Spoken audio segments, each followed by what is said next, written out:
Welcome back to episode 2 of Laverne and Shirley Revisited. I am your host, Jack Vodio Dodo Trades, the bigger ragu, if you want to call it that way. This episode, we're going to talk about the characters of Laverne and Shirley, how I saw them then, how I see them now, kind of the wackiest side of it. I treat these people as real people, as I actually know them, and I have a hatred for Shirley Feeney that I just can't help but express. So, welcome to the show, and welcome to episode 2. We want to thank whoever it is, we don't even remember who it was, for the theme music. Each episode of all 7 episodes that we do, we are going to do a different theme cover song. We got Juliette Lewis, we got all sorts of people who are covering the Laverne and Shirley theme song. So we just want to say thank you to those guys who are covering our songs, and we are going to provide the links to that song and that band so you can find out who they are if you dig their stuff. We also want to thank our sponsors, Tie the Knot Weddings, alternative weddings for alternative people, gay, transgender, Star Wars, whatever you want to do, they'll help you out. And Love Your Library, that's an Instagram that I love, at LUV, Your Library. Those are our sponsors. We want to get right to it. We want to talk about the characters of this show. Obviously, the 2 main characters would be Laverne and Shirley. Laverne DeFazio, her father also was in the show. He was the owner of the Pizza Bowl, which was a bowling alley, which was a pizza place, and they served a lot of beer there. Laverne moved in with her best friend in the basement on Knapp Street. Her name was Shirley Feeney. And Laverne and Shirley were 2 young girls who were bottle cappers, all-American blue-collar working girls and bottle cappers at Shots Brewery in Milwaukee. This show was set in the 50s and 60s, but it actually aired in the 70s and 80s. If you watch the first episode, you'll know that it was a spin-off.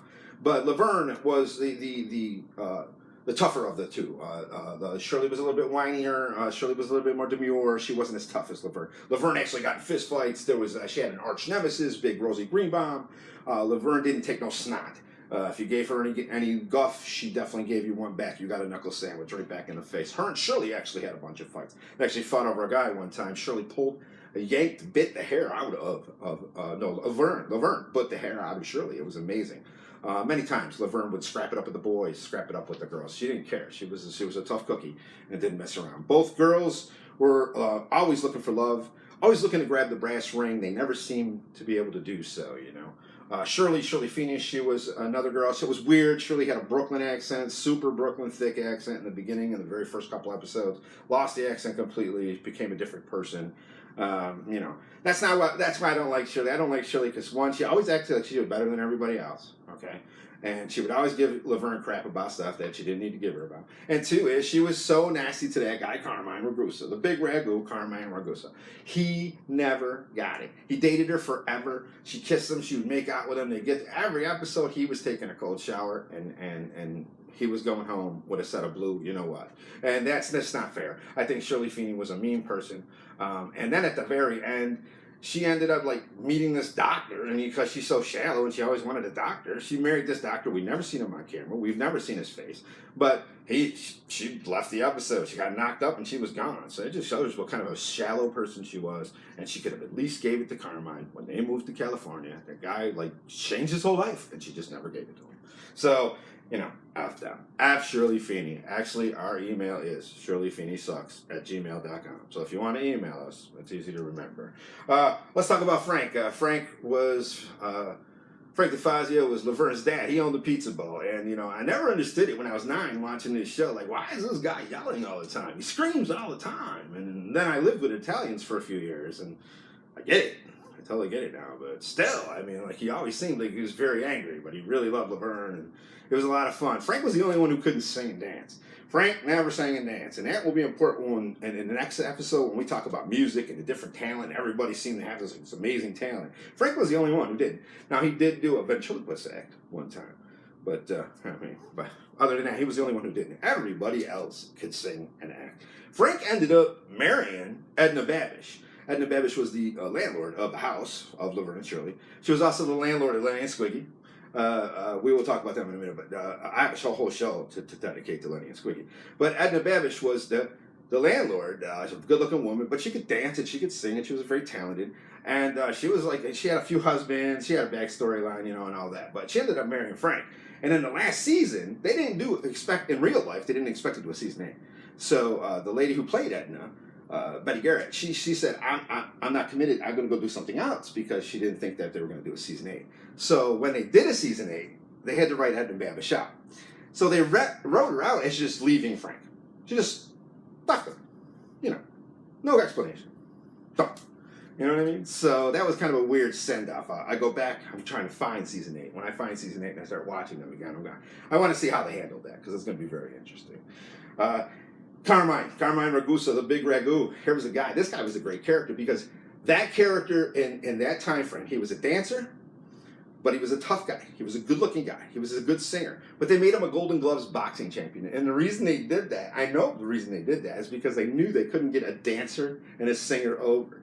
So as soon as he started doing the pirouettes and the different dancing moves and stuff like that, they were like, well, if he's a legit Golden Gloves boxer, nobody will call him any names.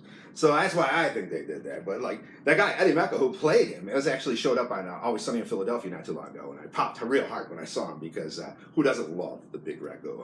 He always sang a song by Tony Bennett called "I Go From Rags to Riches," and it always cracked me up, because I'm sure he didn't ask Tony for copyright. I'm sure he didn't go up to him and say, "Hey, we're going to use your song." It was just they just used a song. It became his moniker. Carmine was one of the most talented guys on the show. He ran a dance club. Had a dance studio. He taught people how to dance. He could sing. He could do everything. He was an amazing, amazing talent. When they had the Shots Brewery, which I don't know any job that has a talent show every year, but apparently, if you work in a brewery, in Shots Brewery in Milwaukee, they have a talent show every year, so everybody could sing and dance and get a spot. But Carmine was always a big hit at the Shots Brewery talent shows, and he was always a big hit. As far as he would just be singing anywhere. He'd be singing in the middle of Pizza Bowl. Nobody cared. He'd go from no, I'm not going to sing. Okay, but we go from them to Big Rosie Greenbaum. That was the arch nemesis. A lot of people don't remember her. She wasn't in every episode, but Rosie was that big bouffant, big style hair, but she had a even bigger attitude. She married rich. She would wear foxes and stoles and diamonds, and then she would just flaunt it in front of the girls and put it over how much better she was because she had money. Laverne did not put up with her stuff. And there was many times, as soon as Big Rosie Greenbaum dropped the word bimbo, we cleared the furniture, and it was on. Laverne started going. So Rosie was a tough one. On the other side of that, Terry Buttafuoco was in one episode. They talked about her all the time. Terry Buttafuoco was a big tall girl, big tough girl. She actually was training with Laverne to do pro wrestling against the tag team. And of course, Laverne and Shirley ended up doing the tag team. But Terry Buttafuoco was another character that just got interjected here and there. But you heard the name a lot, but you didn't really see the face that much. But she wasn't a main character. She was just a walk-on. But she was a lot of fun, especially in that episode. Lenny and Squiggy were definitely a major part of that show. A lot of people don't look at it that way because it's the Laverne and Shirley show. But without Lenny and Squiggy, I don't think the show would have worked. Because they were probably the best comedic team on the show. They did physical comedy. They were musical comedy. They were just them, just the way they talked. And if you're a Trailer Park Boy fan and you like the way Ricky messes up the words and screws things up like that, well, Lenny and Squiggy were doing that in the 70s. They were way ahead of that. They were probably one of the funniest teams around. And I got to be honest with you, when they put out the record, Lenny and the Squigtones, I bought it. I bought it. I loved Lenny and Squiggy. But if you think about it, the reality is, basically they were breaking and entering almost every show. Because they never knocked. They just kicked in the door, hello, and that was it. You know what I mean? Every time. It was always after some weird thing, you know, like Laverne would say, oh, it's like a bucket of slime. And they would kick in the door and go, hello. That's breaking and entering. That's a crime. So basically, they were criminals almost every show. Nobody really paid attention. Now, with that being said, when we provided links to the very first episode and the pilot episode of Laverne and Shirley, they stole 2 dresses. They never even get confronted. No one gets in trouble. No one even says anything. But they stole 2 dresses for Laverne and Shirley to wear to a debutante affair. And right there, they show you from the very first episode, they're criminal. They're just bad people. That's just the way it is. I also want to bring one character into play. It's not even actually a human being, but Boo Boo Kitty. Everybody who ever watched Laverne and Shirley knows who Boo Boo Kitty is. Boo Boo Kitty is Shirley Feeney's stuffed cat. And everything I read, it was something that she just happened to find on set, and she used it for a prop one day, and it actually stuck. But I just think it's kind of funny that it's just one of those things that, like, if you speak to anybody who was a Laverne and Shirley fan, Boo Boo Kitty is definitely one of the topics. Boo Boo Kitty, pizza bowl, milk and Pepsi. These are things about Laverne and Shirley and the characters that you just associate with them. Now, I'm actually going to test milk and Pepsi. I used to actually drink it back then because I was influenced enough by hearing about it enough from Laverne that I actually used to drink it. I remember that it used to make the foam real weird, and I didn't like that. But I used to like the taste, and you can't let it settle. If it settles for more than a few minutes and you don't drink it right away, it gets really, really weird looking. But yeah, we're going to do a milk and Pepsi test for sure. The characters on Laverne and Shirley, they were lovable characters, all-American hard workers. Lenny and Squiggy worked at the Schatz Brewers as truck drivers. Laverne and Shirley were bottle cappers. You know, they were just the blue-collar, everyday workers. I think that's why the show actually touched people and connected with people. They weren't debutantes. They weren't somebody who lived a high and fluting life or nothing like that. They were just 2 all-American girls, you know, just trying to get by, you know, and having a lot of fun. And they have 2 idiots who lived upstairs and a weird landlord who latches onto your dad. And I don't know, it's the hilarity ensues. I always loved the show, but revisiting now, watching it now, some of the characters, you know, I don't know. I hang out with them. Except Shirley Feeney. Bimbo! Yeah! Bimbo!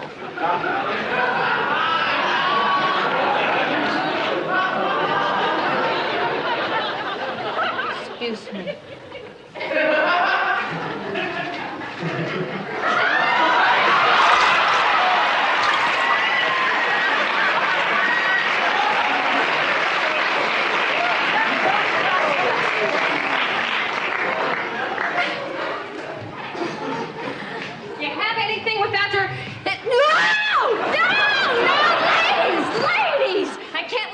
For 2 seconds? You ought to be ashamed of yourself at a bridal shower. And you squaring off in your own apartment. She drowned my fox. She called me a bimbo.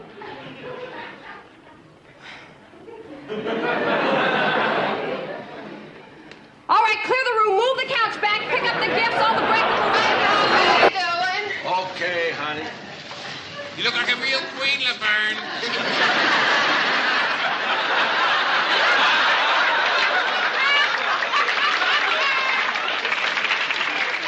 Hey, Mabel, ain't that the creep that called you a banana face? Yeah, I'm gonna kill her. Hey, what are you talking about? This is just supposed to be an exhibition. How about an exhibition of you 2 tearing her apart?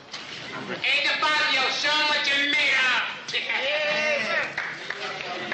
Hey, you see them there wearing masks? Well, when we get done with them, they're gonna need masks permanently. Here,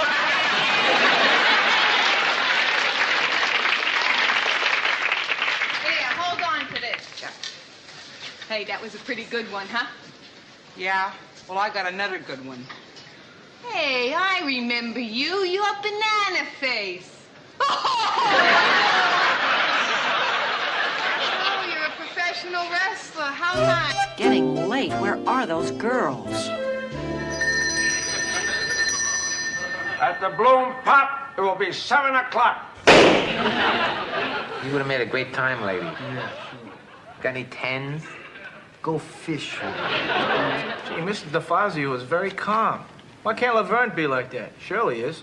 Shirley. Shirley's always very calm. Sure, sure. You keep believing that, you believe anything you read in the papers. You remember the time that we babysitted for her? We gave away the baby. You think she was gonna go crazy?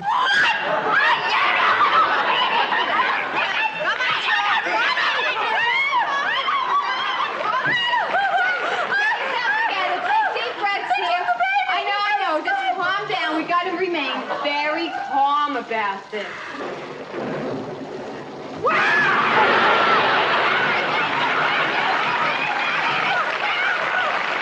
Oliver, I'm getting hysterical. Where is that baby?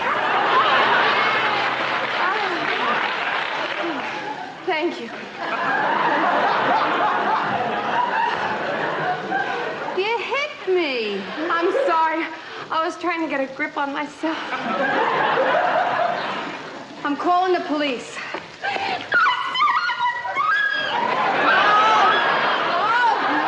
No, I'm calling the police about the baby. Yeah, good idea. Call the police. We'll see you next time on episode 3 when we talk about music, the crazy music connections, how Lenny and Squiggy had an album, Laverne and Shirley had an album, how they actually performed all the time. Everybody sang and danced.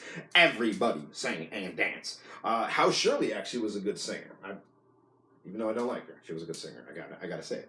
But I'm gonna play clips from Lenny and Squiggy's albums. I'm gonna play something from Laverne and Shirley Sings, and we're gonna talk about the connection to Spinal Tap.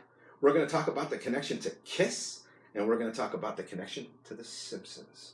And that's on the next show, episode 3 of Laverne and Shirley Revisited. As always, I am Jack Bodie Trades. We'll see you later.